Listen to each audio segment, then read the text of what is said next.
Hello friends, আমি অর্পণ। তো ফিল্মফেয়ার অ্যাওয়ার্ড অনুষ্ঠিত হয়েছে, আমরা সবাই জানি। দুদিন ধরে এই বছরে কিন্তু টলিউডের ফিল্মফেয়ার অ্যাওয়ার্ডটা অনুষ্ঠিত হয়েছে।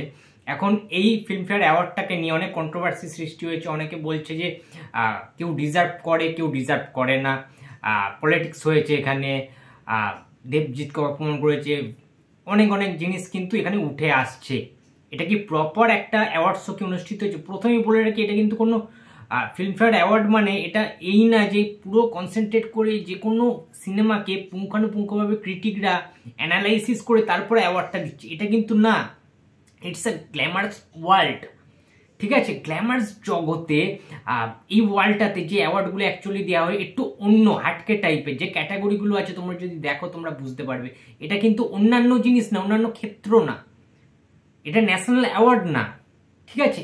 এই অ্যাওয়ার্ডটা একটা গুরুত্ব অবশ্যই রয়েছে। একটা ব্ল্যাক লেডি, খুব সুন্দর সুইট একটা লেডি, যে অ্যাওয়ার্ডটা দেওয়া হয় ব্ল্যাক লেডি, এবং সেটা অন্যান্য যে ঘরানা রয়েছে, অন্যান্য জনরা রয়েছে, সেই জনরাগুলোকে কিন্তু ওরা মাইন্ড করে, সেই জনরাগুলোকে কিন্তু তারা তুলে ধরার চেষ্টা করে, সেগুলো তারা জাজ করে যারা এই জাজের সিটে রয়েছেন। আমরা যদি দেখি যে প্রসেনজিৎ চট্টোপাধ্যায় থেকে শুরু করে, জিৎ থেকে শুরু করে, দেব থেকে শুরু করে আরও অন্যান্য শিল্পীরা, তারাও কিন্তু পেয়েছেন এই অ্যাওয়ার্ডটা। যদি তোমাদেরকে বলি একের পর এক, তোমরা বুঝতে পারবে যে এটা কোনো রকম মিসজাজমেন্ট না, এটা মনের ভুল জাস্ট। সবাই তো অ্যাওয়ার্ড পেয়েছে, জিদ্দাও অ্যাওয়ার্ড পেয়েছে। অনেকেই কান্নাকাটি করছিল যে জিদ্দাকে অ্যাওয়ার্ড দেওয়া হয় না ঠিকঠাক, সেটা না। যার যখন সময় আসে সে তখন ঠিকই অ্যাওয়ার্ড পায়। জিদ্দা কেন অ্যাওয়ার্ড পাবেন না? সুতরাং আমরা একটু দেখে নিই, চলো। সেরা ক্রিয়া ব্যক্তিত্ব সৌরভ গঙ্গোপাধ্যায়, আমরা সৌরভ গাঙ্গুলি পেয়েছে, আমাদের সবার দাদা, এটা তো স্বাভাবিক। সেরা স্টাইলিশ পরিচালক রাজ চক্রবর্তী, এটা কি তোমাদের অমত আছে? সেরা স্টাইলিশ পরিচালক মানে রাজ চক্রবর্তীকে যদি এখন সিনেমায় নামিয়ে দেওয়া হয় কিন্তু হিরো বেনে যাবেন।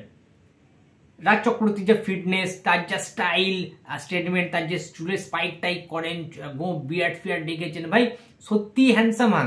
শুভশ্রীর যে হাজব্যান্ড রাজ চক্রবর্তী, মানে যে কোনো সময় তাকে লঞ্চ করা যেতেই পারে। কোনো সময় দেখা যাবে রাজ চক্রবর্তী নিজেকেই নিজে লঞ্চ করেছেন অ্যাজ আ পরিচালক হিসাবে, অ্যাজ অ্যান অ্যাক্টার। সুতরাং রাজ চক্রবর্তী স্টাইলিশ পরিচালক। বর্ষসেরা হট তারকা দেবকে দেওয়া হয়েছে, রাইমা সেনকে দেওয়া হয়েছে। খারাপটা কি দেওয়া হয়েছে? হ্যাঁ, তোমরা বলতে পারো হট তারকা বলতে বর্ষসেরা জিতকে কেন দেওয়া হলো না? ভাই দেবকে দিয়েছে, দেব যেহেতু জিতের থেকে একটু জুনিয়র রয়েছে, আর রাইমা তো অ্যাজ অলওয়েজ হট, ঠিক আছে? সো সেই হিসাবে দিয়েছে। বর্ষসেরা ট্রেল ব্লেজার, এটা জিদ্দাকে দেওয়া হয়েছে। স্বাভাবিক। তোমরা বলতে পারো যে বুমেরাঙের জন্য কেন দেওয়া হয় না? আরে ভাই, ওই রকম ক্যাটাগরি এখানে হয়নি, নাহলে দেয়া হতো, ঠিক আছে? ওটা অ্যাকচুয়ালি রমকম সিনেমা ছিল। বুমেরাঙে জিদ্দার রোল কি বিশাল কিছু ছিল, ফাটিয়ে দিয়েছে, অস্কার পাওয়ার যোগ্য, এটা তো কেউ বলতে পারবে না, ঠিক আছে? রোলটা তার অন্য ছিল, ক্যারেক্টারটা অন্য ছিল, বাট এমন কিছু কঠিন ক্যারেক্টার ছিল না, বা এমন কিছু ইম্প্যাক্টফুল ক্যারেক্টার ছিল না বুমেরাঙে। সুতরাং যারা এটা বলছো সেটা কিন্তু না। বর্ষসেরা ট্রেল ব্লেজার জিদ্দা, ঠিক আছে? একদম স্বাভাবিকভাবে ঠিকঠাক দেওয়া হয়েছে, প্রপার। ফ্যাশনের উদীয়মান মুখ হিসাবে অঙ্গনা রাও আর শন বঙ্গোপাধ্যায় আমরা অনেক চিনি না। বাদ দা বর্ষসেরা হট স্টেপার হিসাবে অর্জুন চক্রবর্তী এবং রুক্মিণী মৈত্রকে দেওয়া হয়েছে, পারফেক্ট। সেটা স্টাইল অ্যান্ড সাবস্টেন্স দেওয়া হয়েছে আমাদের স্বস্তিকা মুখোপাধ্যায় এবং আবির চট্ট থেকে, স্বাভাবিক, ঠিক আছে? পারফেক্ট দেওয়া হয়েছে, এটাও পারফেক্ট দেওয়া হয়েছে। সেরা গ্ল্যামারাস যুব আইকন মানে ইয়াঙ্গার জেনারেশনের মধ্যে গ্ল্যামারাস কে রয়েছেন? বিক্রম চ্যাটার্জি অবভিয়াসলি এবং সৌরসেনী মিত্র। এটাও কি তোমরা বলবে একটা জুনিয়র হিসাবে ইয়াং জেনারেশনে এরা দুজনেই অত্যন্ত বেশি গ্ল্যামারাস, অত্যন্ত বেশি ভালো, তারা টপ নচ্ছে তারা খেলছেন বা সিনেমাগুলো করছেন, যে ওয়েব সিরিজগুলো বেরোচ্ছে, বা পারিয়ার কথা আমরা বলতে পারি। সৌরসেনীর নতুন সিনেমার আসছে আমার বস, খুব ভালো কাজ করছেন তারা। অ্যাজ আ গ্ল্যামারাস হিসাবেও কিন্তু দুর্ধর্ষ তারা এই মুহূর্তে দাঁড়িয়ে, টপ দেখতে, ফর্সা, একটা স্টাইল আলাদা রয়েছে তাদের, একটা গেটআপ রয়েছে, হাঁটা তলা, body language, what ever, perfect choice. আচ্ছা, তারপরে যদি আমরা দেখি আমাদের সর্বকালের স্টাইল আইকন শর্মিলা ঠাকুরকে দেওয়া হয়েছে, সর্বকালের একটা লাইফ টাইম অ্যাচিভমেন্ট দেওয়া হয়েছে, ওয়েল। সেরা ফ্যাশন সচেতন তারকা হিসেবে পরমব্রত চট্টোপাধ্যায়কে হয়েছে, রাইমা সেনকে দেওয়া হয়েছে, এটাও পারফেক্ট। ফ্যাশনটা তারা অনেক বেশি দেখে, সচেতন তারা, ঠিক আছে?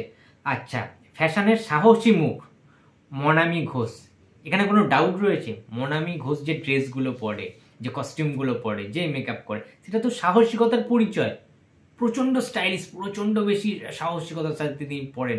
অনেকেই কন্ট্রোভার্সি করে, অনেকে ট্রোল করে মনামিকে নিয়ে, বাট তাতে কোনো কিছু যায় এসছে? এই ওয়ার্ল্ডটাই এরকম, এই জগৎটাই এরকম, এটা মানতে হবে।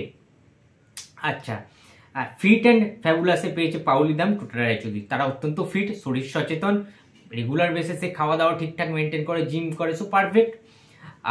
বছরের সেরা ট্রেন্ড সেটার মিমি চক্রবর্তী স্বাভাবিকভাবে। চিরন্তন ফ্যাশনের রানী জয়া আহসান, বাংলাদেশ থেকে একটা অ্যাওয়ার্ড এসছে জয়া আহসানের ঘরে। সেরা ফ্যাশনেবল তারকা দম্পতি জজ নুসরত। এখানে কি ডাউট আছে?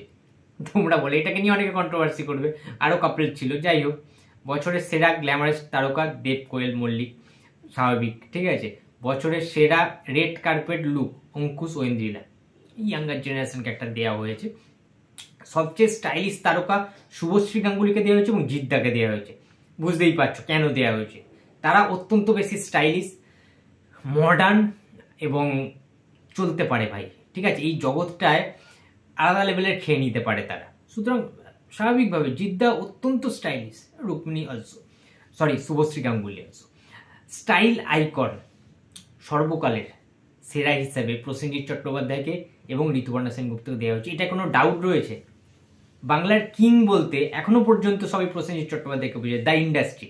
তার স্টাইল স্টেটমেন্ট অনেকে ফলো করে, দেশ বিদেশ থেকে অনেক মডেলার, অনেক ফিল্ম আর্টিস্ট অনেকে ফলো করেন, আর সাধারণ মানুষ তো রয়েছে, তার ফ্যান্সরা তো রয়েছে। প্রসেনজিতের স্টাইল স্টেটমেন্ট আলাদা লেভেলের, এটা মানতে হবে, ঠিক আছে। এবং বুম্বাদা আরেকটি অ্যাওয়ার্ড পেয়েছেন অযোগ্য সিনেমার জন্য, বেস্ট অ্যাক্টর অ্যাওয়ার্ড। মানে প্রসেনজিৎ চট্টোপাধ্যায় দুটো অ্যাওয়ার্ড কিন্তু জিতে নিয়েছে। আনফর্চুনেটলি প্রসেনজিৎ চট্টোপাধ্যায় ফিল্মফেয়ার অ্যাওয়ার্ডের অনুষ্ঠানে উপস্থিত হতে পারেননি, এটা ব্যাড লাগ, আমরা দেখতে পাইনি। বাট তিনি জানিয়ে দিয়েছে, তিনি যেহেতু শুটিংয়ে রয়েছেন কাকাবাবু, আমি পরের ভিডিওতে কাকাবাবুকে নিয়ে একটা আপডেট দেবো তোমাদেরকে, শুটিংয়ে রয়েছে তাই তিনি আসতে পারেননি। বুম্বাদা হাম্পিতে রয়েছে, কর্ণাটকে শুটিং করছেন কাকাবাবুদের।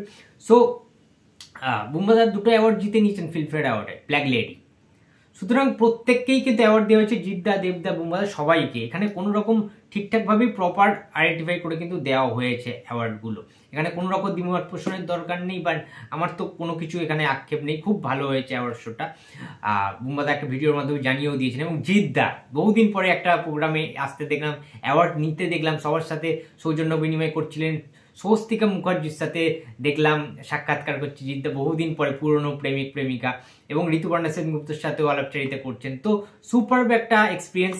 ফিল্মফেয়ার অ্যাওয়ার্ডটা দারুণ হয়েছে। তোমাদের কেমন লেগেছে ফিল্মফেয়ার অ্যাওয়ার্ডে সেটা অবশ্যই কমেন্ট বক্সে জানিয়ে দিও। ভিডিওটা ভালো লাগলে প্লিজ লাইক করো, কমেন্ট করো, শেয়ার করতে ভুলো না। যদি চ্যানেল নতুন হয়ে থাকো তো প্লিজ সাবস্ক্রাইব করে দিও। তো দেখা হচ্ছে আবার পরের ভিডিওতে।